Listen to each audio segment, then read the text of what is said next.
I found some interesting tidbits from a newspaper called the American and Commercial Advertiser, which was a fairly large newspaper in the 19th century. This is from the January 2nd edition in 1854. The first thing I noticed are all these steamboat ads that are literally plastered all across the newspaper. Steamboats in the early to mid 1800s were one of the main methods of transportation. Long-distance roads were still in their infancy, and so it was far easier to travel by water. Steamboats also had a huge advantage over flatboats in that they could move upstream. Flatboats, which were more prevalent in the 18th century, were always a one-way vessel. Once they arrived at their destination, they were usually disassembled since they could not move upstream. The reason for this was because flatboats did not have an engine, whereas steamboats were propelled by steam, which in turn allowed them to move up or downstream. What is interesting about these ads is that steamboats are running up and down the East Coast all day long. In this particular ad, we can see the summer routes for a steamboat named the Hugh Jenkins. It would take passengers to several different cities, including Baltimore and Chestertown. You can see here the first departure time is 7 a.m. and it is $1 to $1.50 each way. Here is the address for the company's wharf. The wharf is the area where the steamboat would have docked.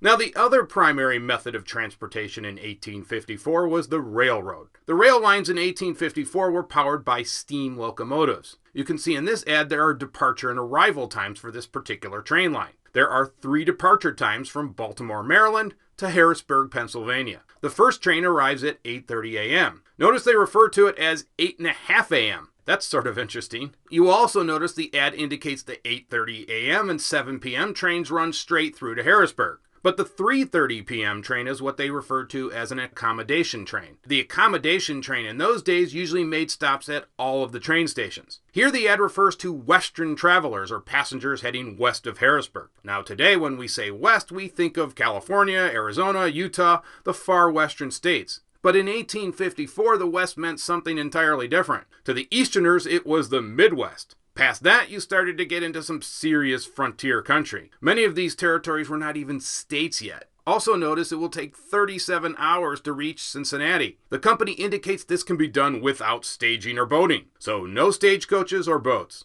By this point in time, at least the railway is complete all the way to Cincinnati. But the railroad connecting the east all the way to the west, that is California, had not even been completed yet. Also notice if you want a direct ticket, it's called the through ticket.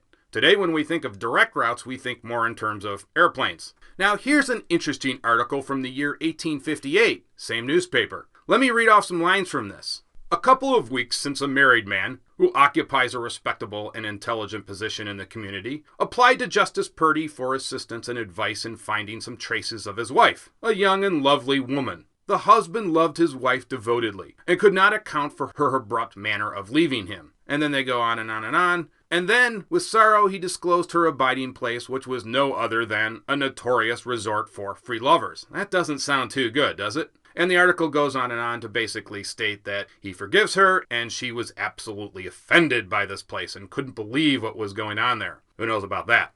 But you notice anything interesting here? They provide no names, just a married man and a lovely lady. Now today, for a story like that, they would have no problems identifying the people involved, unless they were under 18. But from the context of this article, it sure sounds like they are much older. So it's interesting but not totally surprising that privacy was much more important in those days. Now apparently the newspaper had no problem naming the establishment the lovely woman visited, but again, not the names of the people involved.